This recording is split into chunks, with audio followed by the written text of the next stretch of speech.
Good morning, good afternoon, good evening to you, wherever you are in the world. Thank you for joining me on this lecture, which is going to build from our previous one, where we had discussed the Constitutional Convention, the passage and ratification, or the beginnings of a ratification of a constitution, as well as looking at the various branches of government. If you recall from that lecture, one of the biggest concerns was how exactly authority and power was going to be shared, right? Who was going to be in charge? What exactly did the presidency, in terms of the duties and responsibilities, what were they going to look like? What was going to be the jobs of legislatures in terms of the Senate as well as the House of Representatives? What were going to be the qualifications? And then finally, what was going to be the role of the judiciary, the third branch of government?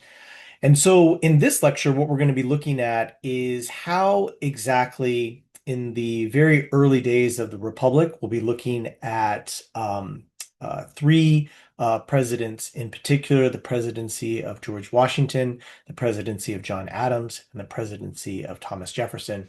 And we'll be looking at the events during their presidencies, the challenges that they faced, the successes that they had, as well as a lot of the issues that were facing the new nation as it was trying to establish itself among other nations. One of the things that we're going to really emphasize are, you know, what exactly is it to build a new nation? Um, how exactly does one, set out those precedents in terms of being president, in terms of creating authority, how to build and establish a nation? Because I think, especially when we look at our own system today, we often assume that, this is how it has always been, or that there is a tradition that has been built into the way that presidents perform, the duties that are expected, how exactly we go about presenting our leaders and how they present themselves to us as citizens. And while the last, 15 years have certainly, um, created some experiences that don't necessarily fall within the long historical record of, how presidents can be. I think as we look in these first three presidents, you'll definitely see how these three individuals tried to shape the presidency, not just in terms of what they thought about themselves, but also what they thought was necessary for the nation. And that is a tradition that many presidents have often tried to enact, that they have tried to represent not only the essence of what it means to be a president, not just in terms of protecting and defending the Constitution, but also to make the presidency in their own image. And so what we'll be doing is as we look at these first three presidents, I'd really like you to be able to critique, how exactly they went about creating that role of a presidency, because that's where we're really going to be focusing, is that we're not going to focus as much on the legislature or on the judiciary, but looking at the role of the president and the executive branch and how that branch of government really came into being in these early days of the Republic. And when I say that, we're talking about roughly the years from 1789 to about 1820. Okay, that's where we're going to be looking. But even though that covers beyond Thomas Jefferson, we will just be looking at those three here. And then in the next lecture, we'll be looking at subsequent presidents, but we'll be specifically looking at some of the much more influential and significant that fundamentally changed the direction of this country. Okay, so let's get started. So when we're looking at this early national period, as I said, that these are the dates that we're looking at, 1789 to 1820. We're going to be looking at the presidencies of George Washington, Thomas Jefferson, and John Adams. Excuse me, John Adams, and then Thomas Jefferson. Let me keep it in order. But we're also going to be looking at the ratification of the U.S. Constitution in 1790. Remember that this is a nation that is coming out of a very costly war. after creating various alliances with Spain and France and throwing off the control of Great Britain, the new nation is in a period of immense, possibility, but a lot of unknowns. And when you are, when the new nation is creating this constitution and putting all of these ideals and principles into a structured form, a vision of a government and a vision of a country, it takes certain people to be able to enact that. But remember, no one has done this before, right? There are examples of leadership. They have access to materials in terms of guidance of various thinkers of how they might want to,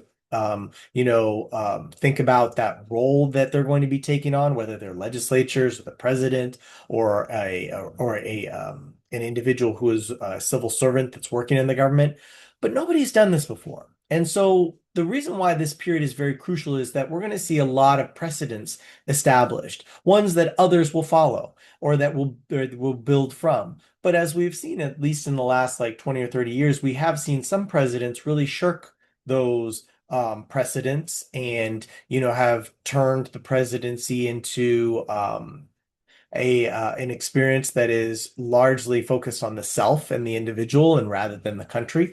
And so, when we're looking at these first three presidents, I really want you to compare them to your living memory of the presidents that you have experienced, whether that has been, if you're as old as I am, then you have actually quite an extensive memory of presidents. But if you were younger, perhaps maybe your memory of presidents maybe begins with President Obama. And so, you've only experienced really three different types of presidents: President Obama, President Biden, and President Trump. And so when you look at those three and then you compare them to the first three that were starting the republic, think about, the differences and how exactly did we get there?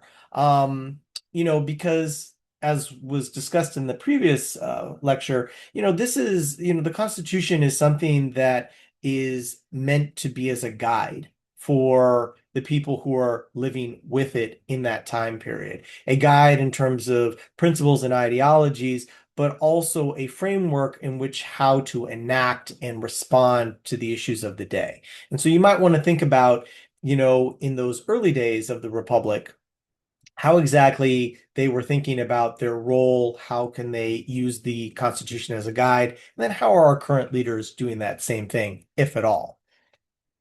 So remember, at the Constitutional Convention, there were many concerns, and one of the biggest was how exactly power was going to be shared. There were many fears from the 55 delegates there that power was going to be too concentrated, and it was going to be in the hands of too few people.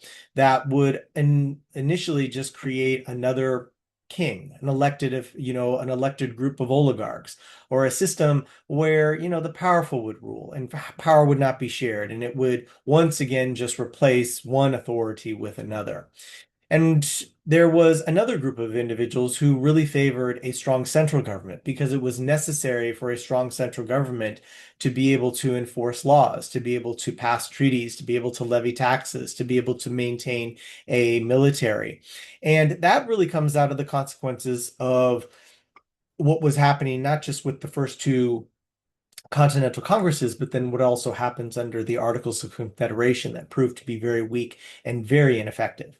And so what you see out of the Constitutional Convention are two positions that really take hold in terms of why the Constitution should or should not be ratified, why exactly, it should favor one approach versus another. And we call those basically Federalists and anti-Federalists. You could also call them maybe nationalists versus Republicans. But I think the better word is to really look at, why exactly certain individuals were influenced to believe that a strong central government, as the Federalists did, people like Benjamin Franklin, George Washington, John Adams, why did they support these ideas of a strong central government? Why exactly did they see the Articles of Confederation as to be completely ineffective, right? And why exactly did they think that a Bill of Rights was unnecessary? right? Why exactly the first 10 amendments to our Constitution, what has come to be known as the Bill of Rights, why did they think that that was not necessary? And compare those to the Anti-Federalists, the people such as Patrick Henry, Samuel Adams, George Mason, all of the people, just like the Federalists, these are all people who were heavily involved in the American Revolution, heavily involved in the Declaration of Independence, heavily involved in the Continental Congresses, and helping in keeping this group of colonies together, uniting them to be able to fight against a much larger, much more powerful enemy. And yet, you have a group that is seen and concerned about how power is going to be concentrated. And so, yes, they support more of a states' rights position. They're much more favorable towards a Bill of Rights. They favor small local government, right? And they were very concerned that the ratification of the Constitution would create a centralized power that would concentrate amongst too few people. And so this is where you initially see different positions being taken against the of the Constitution. And to be very clear, the Constitution did not become ratified without some difficulty. There were, of course, lots of compromises, as we saw in the previous lecture, where we saw the compromise in terms of how power would be shared, how each branch would be able to, check and balance the other, how exactly, slavery would be included in the Constitution. And so these are already challenges that are developing in the early republic. And as you can see, because we don't necessarily have political parties, right? What George Washington would call partisanship, fully identified or intact. But as you can see, we're already moving to that sort of direction. And so this is something to be very clear about, is that where we first start to see our earliest divisions as a country is really built around the Constitution and the concern about power. And as you can see, it's still the same issue today, right? We still see how power is being concentrated in certain parts of our government, particularly in the executive branch under President Trump. But it has not always been that way. Right? There have been periods where the legislative branch has certainly exerted more power, but some other people would say that maybe the Supreme Court exerts far too much power or influence, right? And so, it's very important, to take a long perspective of that history. Never look at it in terms of just being something that is, somehow inert and that it is only or always been this way, but rather look at the longer part of the narrative. So look at how exactly Federalists and Anti-Federalists begin in terms of their concern over how power is going to be concentrated, how it is going to be shared, and what exactly were the concerns of those various groups.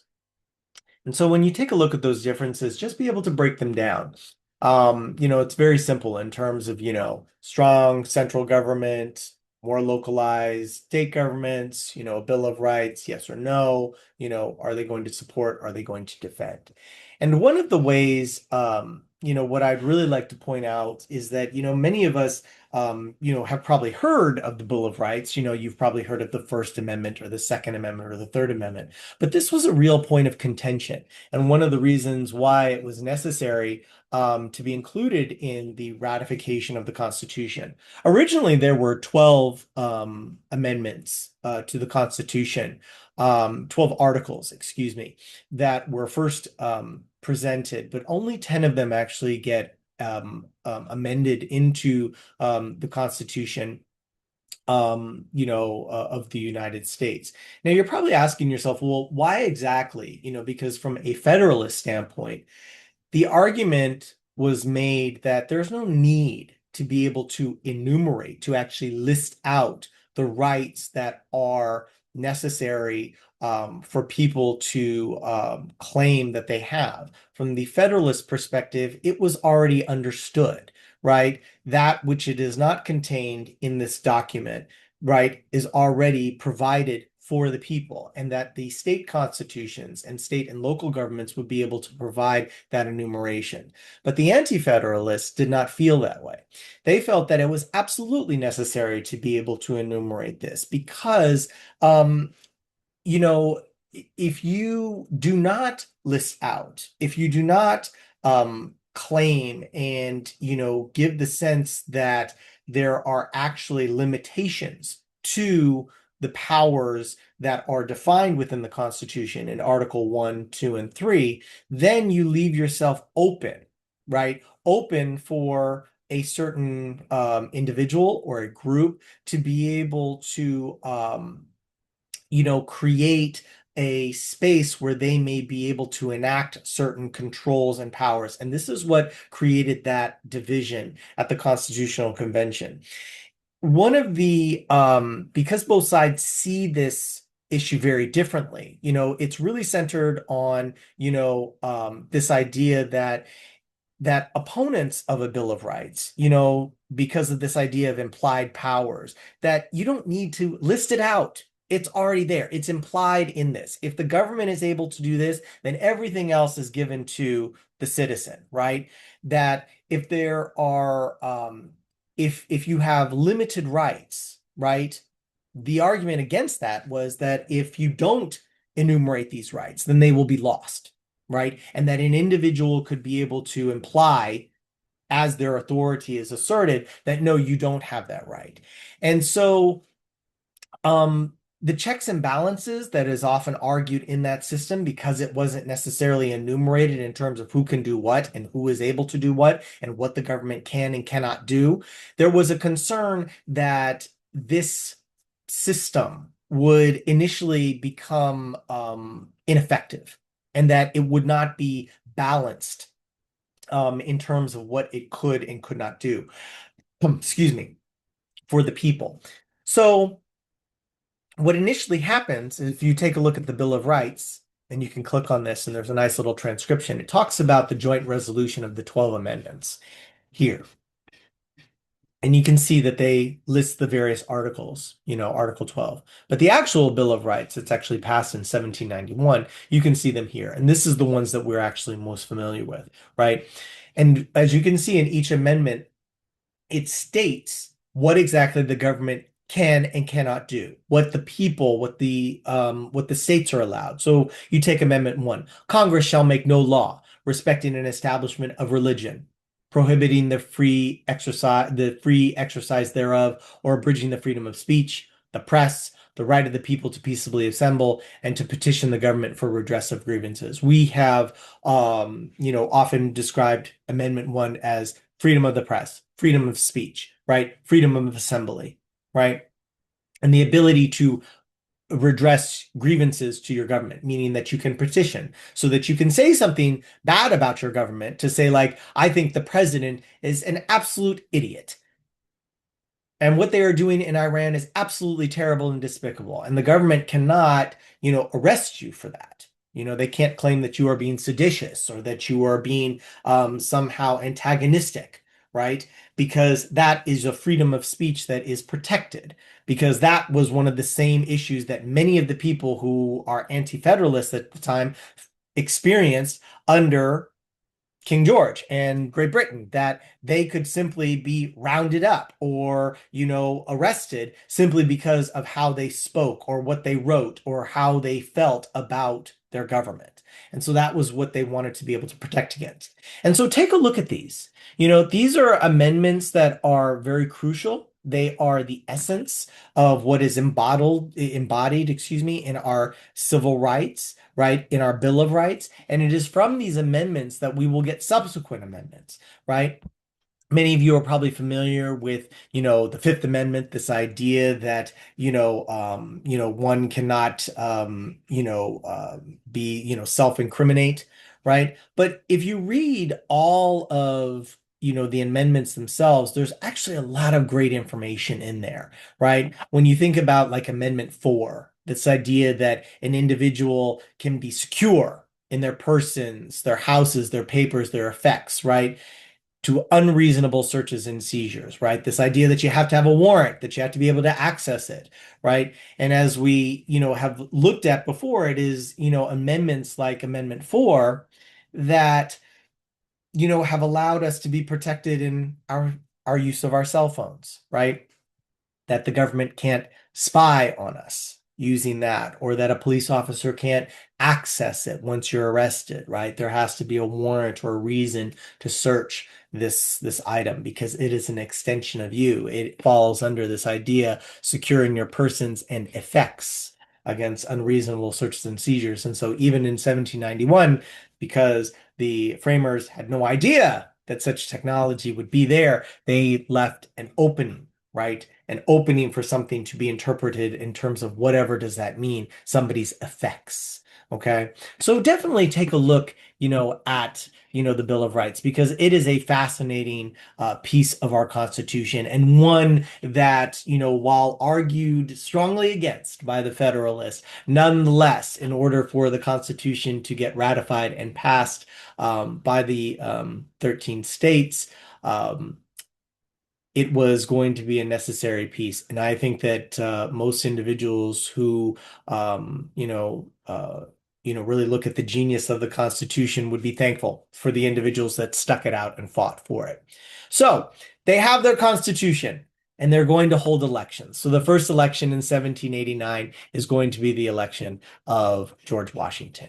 Now, what's interesting about George Washington is that, remember, Revolutionary War hero, leader. He was, first selected by the Second Continental Congress to be the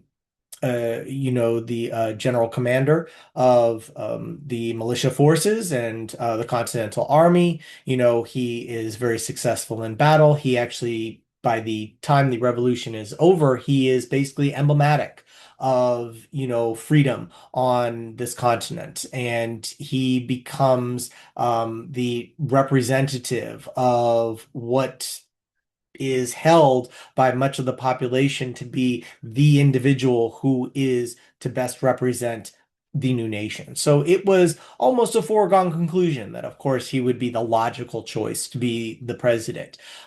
He is elected, and as the process goes, remember the Electoral College, the winner of the Electoral College in terms of receiving the most votes is going to be the president, and the person who gets the second most votes is the vice president. So at the time, remember, they don't run on a united ticket, right? This is just how the process works. So the person who got the second amount of votes is John Adams. And John Adams and George Washington worked together, during the Second Continental Congress. They had many discussions. They knew each other well. But there wasn't necessarily a closeness between the two. And so, and it's interesting because in this early period, the role of the vice president is really one, if you look at the Constitution, it is really going to be somebody who's going to preside over the Senate. They really don't have much power or authority. They are usually, you've heard of maybe the tie-breaking vote in the Senate if there is a deadlock. There's that, but they usually just sat in this area in the in the Senate and listened. They didn't really have much authority or guidance unless the president asked for it, if there was that point of contention. But because the vice president is not a selected member, right? George Washington doesn't select him, he's not a part of what will become the cabinet. He is an individual that is largely just there. And so, John Adams was one of the first individuals at the time to point out how the office of the vice president seems to be the most useless of positions ever imagined by the Constitution and the federal government. That it just didn't seem to be much of anything to do.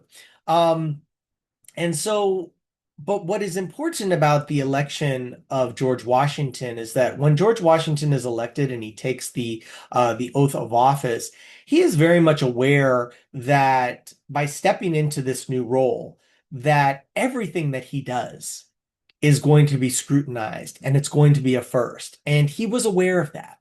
And he was aware of how he, from everything from how he dressed to how he made decisions to how he would be able to treat the presidency in terms of its role, that this was going to be setting that standard. And so he is very mindful of that.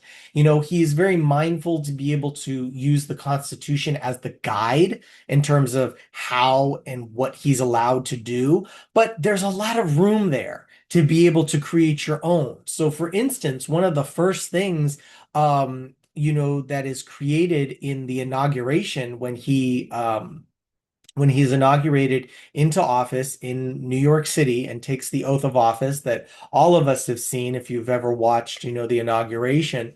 Um, the statement that is made, the idea to protect, promise to, protect and defend the Constitution of the United States, he added at the end, "So help me God." That was not a part of the original oath of office. He added that, and it has been added on ever since, right? And it's actually quite fascinating is that on his inauguration, when he is taking the oath of office, he actually it was said that he did it at such a low tone, almost like a whisper, that the other delegates around him had to like lean in to hear it because he didn't create a booming voice. He just was saying like, "I, George Washington," right? And everybody's like, "Wait, what?" What's going on in the crowd that is out there watching this is like, they can't hear it, right? And so this is one of the things that it establishes. George Washington is setting that precedent, right? Setting the precedent as an individual that is, soft spoken. He is going to be that representative and he knows that he's being scrutinized. So let's take a look at some of the things that happened during his presidency. During his he serves 2 terms in office. After his It's interesting to know that George Washington actually during his first term in office he actually visited every colony. During the first half of his presidency he visited the area of the Northeast, so that would be like New York, Pennsylvania, Connecticut, New Jersey. And then in the second half of his presidency, he visited the southern states. The only state that he did not visit was Rhode Island, and this is because Rhode Island, at the time of his visit to the Northeast, they hadn't ratified the Constitution at that point, so he didn't make it a point to visit Rhode Island. But one of the things that George Washington wanted to do is he wanted to make himself visible, right? He wanted to bring the presence and the authority of the central government, the newly elected government, from which, he is a representative, to the people. And he wanted to talk to the people. He wanted to interact with the people. He wanted to see how they were doing, right? And this was and what he discovered is that it seemed that everything seemed to be going well in the first term. And so thus the reason why he was actually only planning to serve 1 term as president. But because of he was advised as well as encouraged to serve on as a second term. And it's mainly because of what he had done in his early days. So one of the first things that Washington does is he creates a cabinet.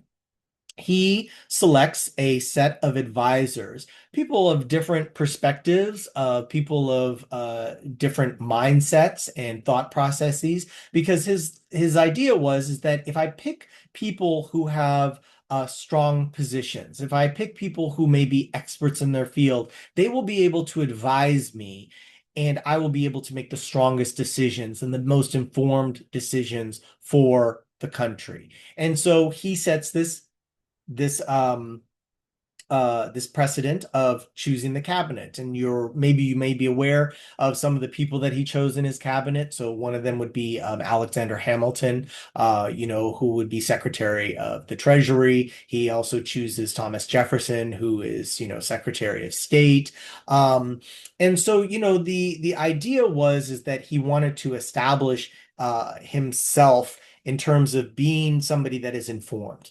That is what is going on. He didn't want to just necessarily lead, from the hip. He wanted to have people inform him of how he might want to guide his decision making. And this is something that Washington learns from being a general, during the Revolution, the American Revolution, that, he was informed because remember, he actually spends when he gets selected by the Continental Congress, when he is out of that service, because remember, he leaves the Virginia militia, because remember, the British don't want to promote him. They don't feel like he's worthy to do it. He thinks they're absolute idiots. So he actually spends time away from the military. So the time that he's called back in, things have changed. The systems have changed. The ways that people are defending themselves have changed. And so he has to rely on other informed individuals, captains and lieutenants, to be able to give him guidance. And so he carries that with him into this position, that you should be able to employ people that are not just going to be yes men, people that are going to actually provide you with the best information so that you can make the most informed decisions, given the situations of the day. One of the other things that was most important during his tenure in office was to deal with the financial crisis, right? The debts that were incurred as a result of the Revolutionary War. All of the states had incurred massive debt by fighting the British.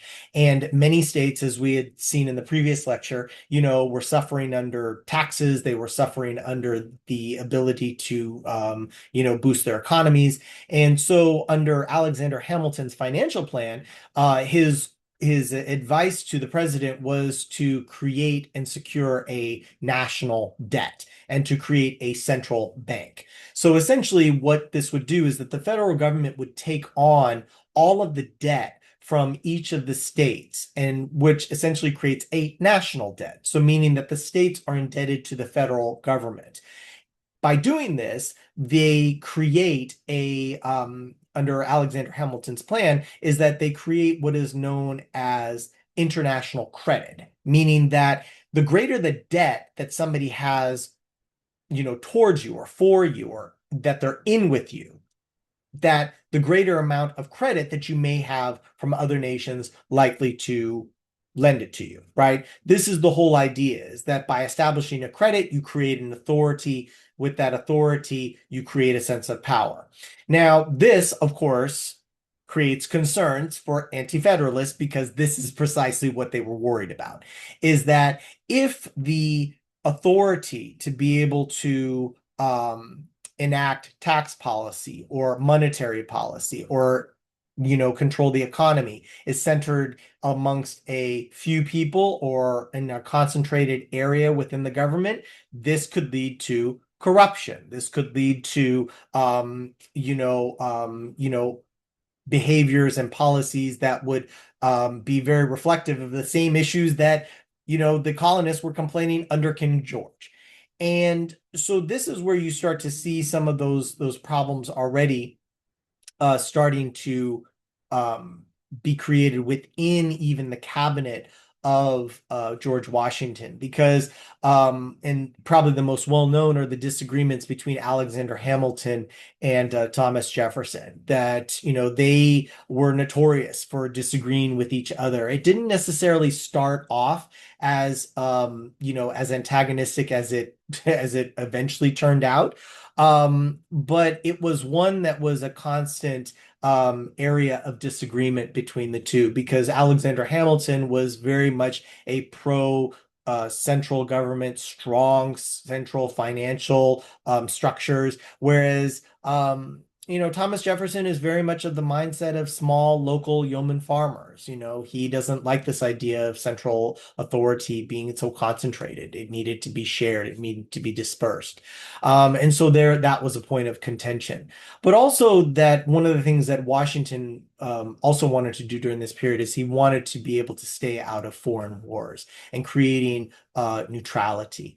And the reason why Washington wanted to do this is because he wanted to give the new nation time, not just to be able to recover from the previous wars, but to give it time to be able to establish itself in its trade, in its commerce, in its economies, and also in its states, allowing it to be able to not have to worry about defending itself or getting involved in other international conflicts and just being able to focus on itself.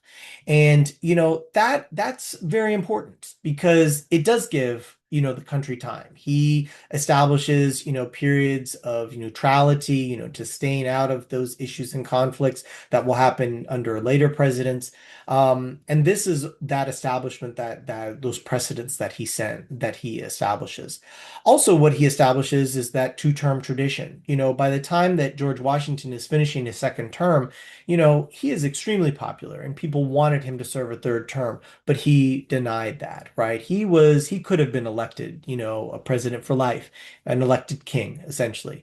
But he understood the role that government service was supposed to be a period of a term. It wasn't for life. It was for one to where you served your country and then you returned back to be an ordinary citizen. Um, and by doing so, he ensured, a couple of traditions. One, that presidents would serve two terms, and that the second is that there would be a peaceful transfer of power.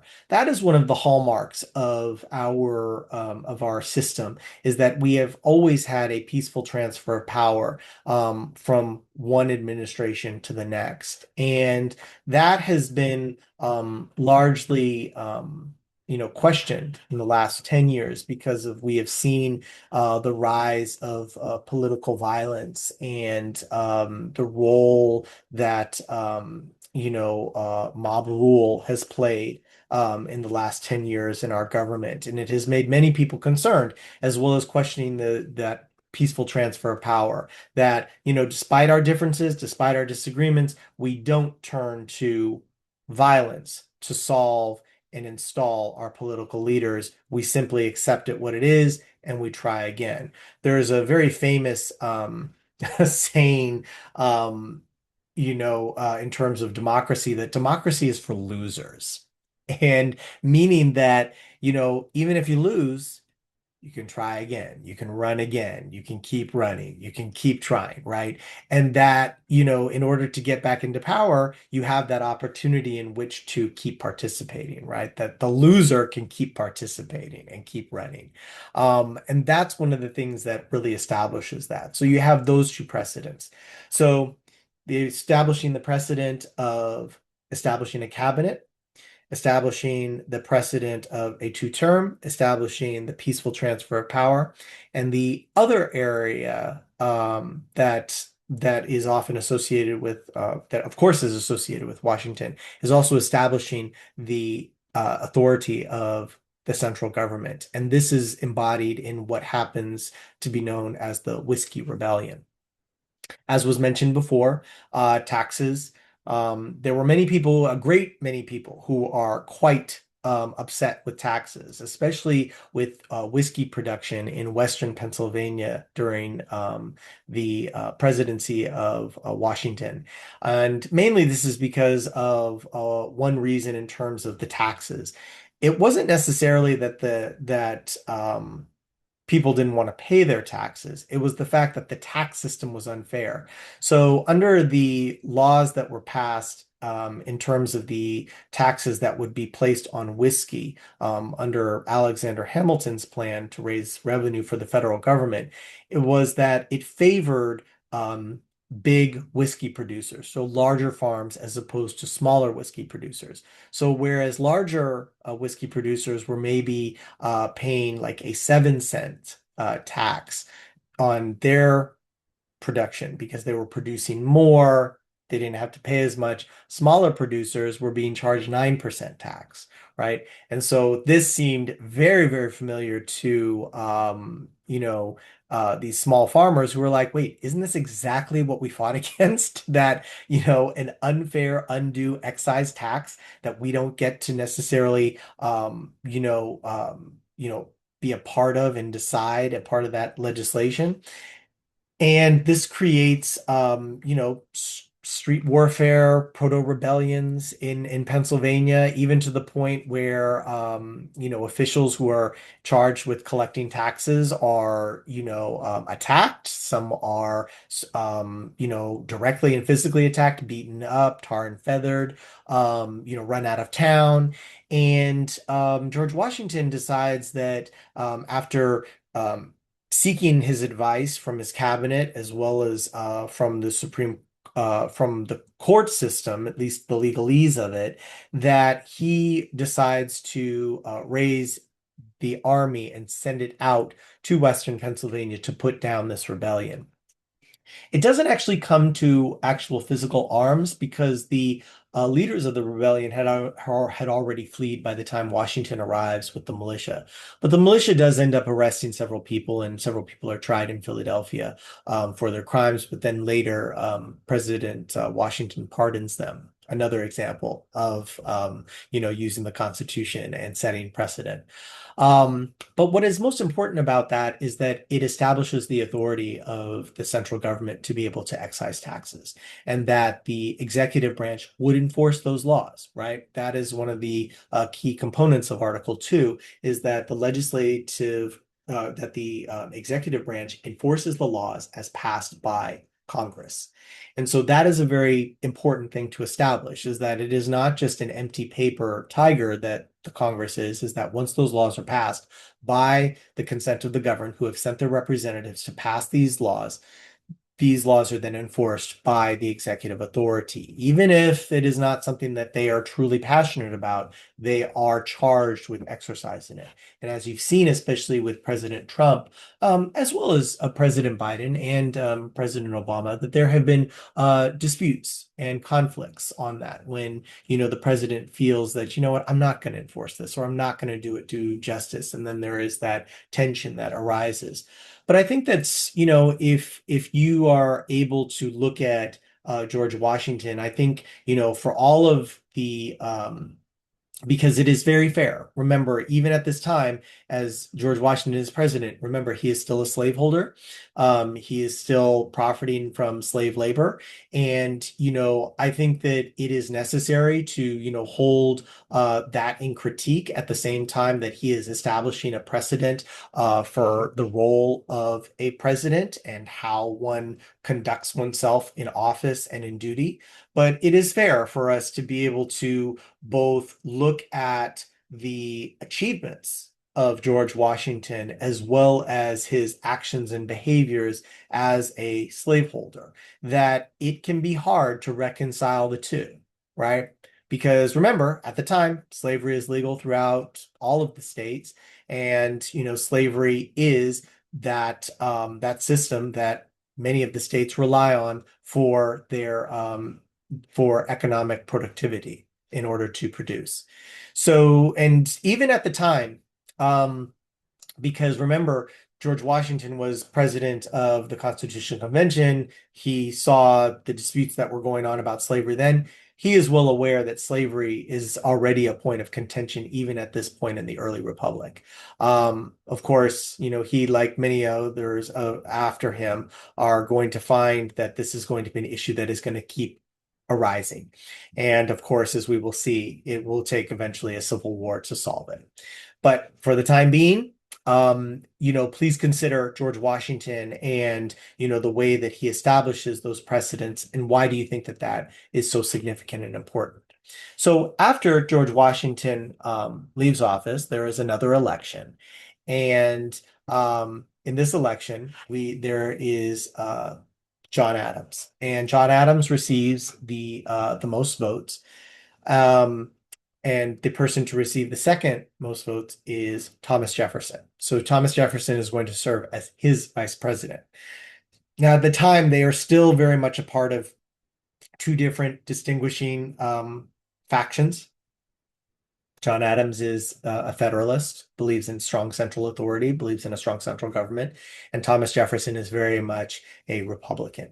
Believes in states' rights, believes in, limited concentration of power. But the presidency of John Adams and John Adams in general, it's very interesting to compare him with George Washington because many would say that John Adams, while being, a major contributor to, the Continental Congresses, to getting the Declaration of Independence, to pushing the nation to, declare independence, and serving in as an ambassador to both France and the Netherlands and England. That he has made major contributions and that he was a man that understood balance, that it was necessary to be able to find that balance between states' rights and the central government. But he was also prone to many aspects of his temperament and his character often got him into conflict. He was an individual who would have very angry fits. He was prone to rage. He loved getting attention. Even though he liked to claim um, that, everybody was always out to get him or was always against him. He loved being praised, and he felt that he needed that. And, it was honestly, his wife, Abigail Adams, that, really was the individual who was his greatest advisor, with all of the people that he had around him in his cabinet, many of them from George Washington's previous cabinet that he kept on. Um, he was very much influenced by his wife's ideas. And, she encouraged him to be much more balanced, because she understood, especially when you're married to somebody for nearly 50 years, you get to know them and you know them intimately. And so you know what exactly will trigger them and how to try to keep them calm and keep them focused. But the presidency of John Adams is really one where there is, if you look at his background, if you look at everything that he had done, whether it is his law degree, whether it is his service to the Continental Congress, if his role as his ambassador, he seems to be very much somebody that could, do the job of president. And he also had an example before him, as he had served as vice president. He had seen the example of President George Washington in terms of what it could be done. He's actually the first person to live in the new Capitol that is established in Virginia, off the Potomac, what we call Washington, D.C. And he is the first person to live in the newly created White House. There's actually, it's interesting, and I'll just go back here so that you can see the picture. This picture here, this portrait that was painted of George Washington. This was actually one of the first portraits that was placed in the White House, right? That tradition that the portraits of the president, stays in the White House. Well, this one was there when John and Abigail Adams arrived, and it's actually an interesting portrait because in John Adams' letters, he discusses this portrait when he arrived. He asks himself, is George Washington, he called him, is the old man welcoming us, or is he showing us the way out? you know and it's an interesting critique. It's like, well, is George Washington saying like, welcome to this new house, or here's the exit, please, leave in a hurry, right? Because the office of the presidency, as he had witnessed under George Washington, was difficult. George Washington was able to avoid getting involved in international entanglements and trying to avoid conflicts with France and Great Britain. But John Adams wasn't as fortunate. In the election, of 1796, there was going to be some real challenges. And, because what ends up happening is that John Adams is actually elected by 3 votes, right? Just three votes to where, to become president. So it wasn't like George Washington where he gets this unanimous, resounding support, right? There are people who are starting to think like, well, yeah, he's good, but maybe there's somebody else. There's other people that are interested in him. And that he took, to heart, that he wanted to do the job, but he often felt that, maybe the people aren't behind me, that the people don't necessarily want me. And his presidency was filled with quite a bit of difficulty, namely three areas. No, one of them known as the XYZ affair, the other one known as the Alien and Sedition Acts, and the last is the Quasi War. So let me show those to you. So, um, the treaty that is signed under George Washington, the Treaty of 1794 that is signed with, Great Britain is basically to keep us out of conflicts. Okay. But this is seen by the French. Remember, John Adams, excuse me, George Washington, when he takes office, he's taking office on the eve of the French Revolution. And so while, George Washington is in office, the French Revolution is taking place, and there is many instances where you have French nationals coming over to the United States to try to whip up support, to try to get people to get involved and to fight on, the side of the people against monarchy, against, the institutions and the king that had helped, this new nation come about. And so George Washington wants to stay out of that. Well, unfortunately, after he, is no longer in office, John Adams now has to deal with this. And what eventually happens is that the French take this as a slight, right? Well, you're going to create a treaty of amicability with our enemy. Well, now we see you as a problem. And so what initially starts to happen is that the French see that any of the trade that we are doing with Great Britain, they see that as an attack. And so they start opening fire on American ships. Now, rather than immediately start a war, John Adams, is trying to work towards diplomacy. And he sends three individuals to go to France to speak with the foreign French minister, a gentleman by the name of Charles Talleyrand. And he is basically, representative of the French government. He was the one who's supposed to receive these individuals. But when they arrive, they are instructed, as the letter is documented that is sent to John Adams, that these individuals are met by three individuals. They call them X, Y, and Z. And these individuals demand from the Americans who are here to try to solve this problem of the American ships being fired upon by French vessels, that they demand basically a bribe. That if you want to be able to speak with Talleyrand, you have to give us money in amounts of $250,000 in order to speak with them. Well, when this is discovered and this is found out and it makes word back to the United States, this makes the Congress go absolutely berserk. Like, who are you to blackmail and to demand money from us to be able to have a discussion about trying to resolve this conflict peacefully? And so immediately what the Congress decides to do is that to tamp down on anyone that may be calling for an end to the United States government, that might be trying to stir up agitation and favor for the French government, they pass what is known as the Alien and Sedition Acts. And this is what is the beginning of a quasi-war, where American ships now have the ability in which to fire back, right? So there are skirmishes that happen all over the place. Now, it's important to understand what exactly the Alien and Sedition Acts are.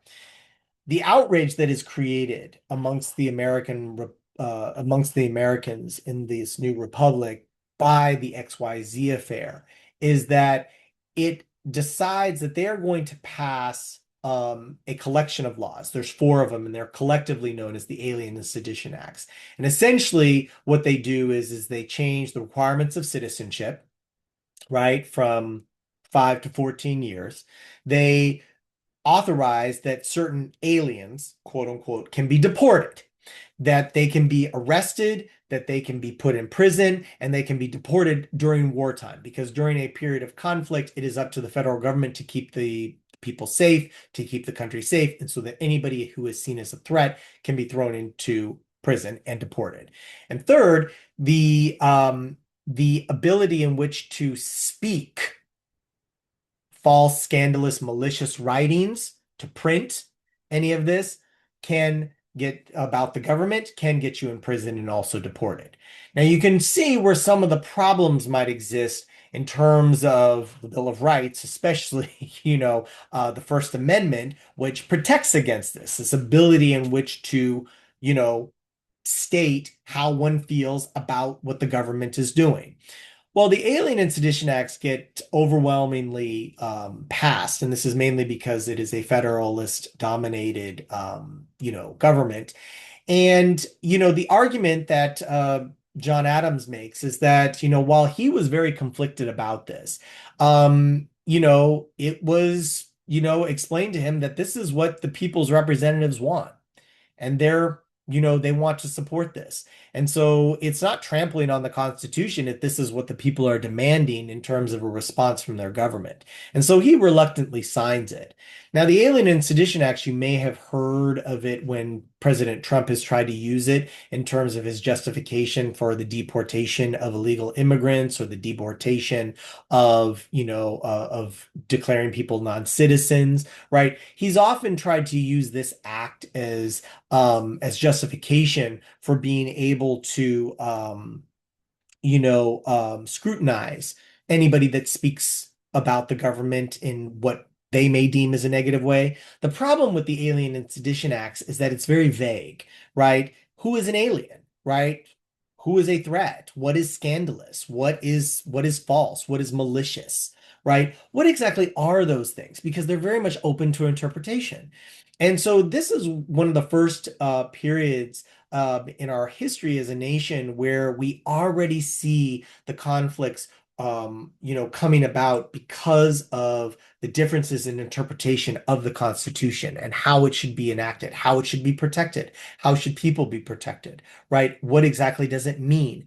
And so this was one of the first points of contention that really broke the relationship between Thomas Jefferson and John Adams was over this because they saw this very differently. And it would be something that would honestly, historically has been used as a stain labeled on John Adams. But John Adams really wanted to keep the United States out of war. He, like George Washington, felt that it was going to be costly and unnecessary, and that, trying to create a peace, a peace with, France was necessary, that they did not want to lead to this. Now, of course, if you know anything about French history, it goes from monarchy to revolution back to monarchy, right? Essentially under Napoleon Bonaparte.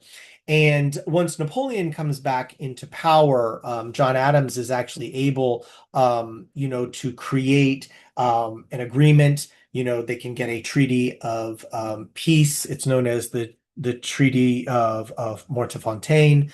But unfortunately, that treaty comes way too late in terms of the actual election. By the time that the election of 1800 takes place, that treaty, which does get agreed to and signed, it happens after people are voting for president. And John Adams unfortunately loses. Now, while he did keep the country out of war and keep the country safe and at peace, it did cost him the election. And he loses the election in 1800. And in 1801, Thomas Jefferson is elected president. And so John Adams, serves as, the first president to serve one term, as president. And he retires, to his farm in Massachusetts, and he becomes a citizen. His son, of course, will go on to to become president later on. His son, John Quincy Adams. But it is Thomas Jefferson who will serve in the next presidency as our third president. But it is largely what we see in the election of 1800 is the infighting that happens within the Federalist Party, right? And this is largely because of people like Alexander Hamilton, who no longer wanted to back John Adams, didn't feel like he was strong enough, didn't feel like he was actually an individual who was, willing to push for their party's principles. And so you really see by the time the election of 1800 happens, is that we actually have two distinct parties in this country. One that is, with the Republicans under Thomas Jefferson and the Federalists that would have been under John Adams, but now being represented under, Alexander Hamilton. So the election of Thomas Jefferson and the presidency, which happens from 1801 to 1809, is also a period of great change in the United States. Like John Adams and like George Washington, Thomas Jefferson has an extremely, um, you know, um, extensive and experienced background. But what is interesting about Thomas Jefferson, and I'll actually put up, there's actually a link on our Canvas on a documentary on Thomas Jefferson. Thomas Jefferson is actually a fascinating individual. He is an architect, he's an engineer, he's an inventor, he's a lover of wines, he's an artist, he's a slaveholder, he's, a signer of the Declaration of Independence. He's the person who wrote the Declaration of Independence, right? He is an individual who seems to embodies so much of the imagined possibilities of what America can be, as well as its contradictions and its controversies. If you had to embody it, it would probably be in this man, somebody who is at the same time able to come up with the ideas of, and principles of equality while still holding and enslaving, dozens of people. And so, when we think about his presidency, and, in the next lecture, I will talk about, some of the major issues. But one of, the presidency of Thomas Jefferson is really centered on the expansion of the United States. Its expansion in terms of not only moving further west in terms of securing more land that comes under the control of the United States, but also making its presence known in areas outside of the United States. So when we're talking about the securing of land, we're talking about the Louisiana Purchase in 1803 from France, right? Because France, under Napoleon Bonaparte, is currently in a war, and with the revolution that happens in the colony of in the colony of Haiti, that will eventually throw off the control of France. Napoleon needed money, and he needed it desperately because Haiti was producing 1/4 of the world's sugar at the time. And so in order to secure that financing, that money, he needed more money. The United States is able to purchase the Louisiana Territory, which significantly triples the size of the United States. And we will talk about that in the next lecture in terms of the significance of that. Also, the expedition of Lewis and Clark, as a consequence of purchasing the Louisiana Territory, Thomas Jefferson, sends Lewis and Clark on an expedition to really explore this new territory, to document it, to understand who are the people that are there, what are the plants, what are the animals, right? Really to understand what exactly is this new region of what would become, a part of the United States. But it's also being involved in diplomatic affairs, namely like the Barbary Wars, where the U.S. goes to fight against piracy in parts of North Africa and in the Caribbean. It is also the Embargo Act in 1807, where with the Napoleonic Wars, Jefferson is trying to make sure that trade continues, right? Because he wanted to make sure that that individuals could be able to extend this. But unfortunately, Jefferson gets involved in this idea that, well, because he is so his entanglement and trying to avoid it, he signs this act which basically prevents American ships from trading in foreign ports, which, makes the economy suffer because trade is everything to us. But also under Jefferson, the international slave trade, is abolished. It's a law that doesn't end slavery in the United States, but it does end the formal trade coming in. Does that mean that slavery in terms of slaves still coming in is still going to happen? Of course, because there's always going to be, people who are going to smuggle slaves in because slaves are going to be, crucial to the economy, as we are going to see.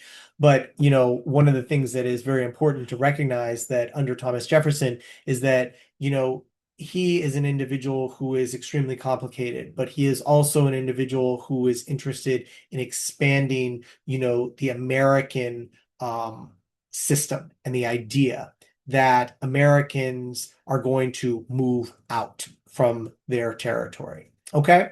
So if you have any questions or any concerns, feel free to reach out via email or text. And I look forward to it. Look forward to seeing you online.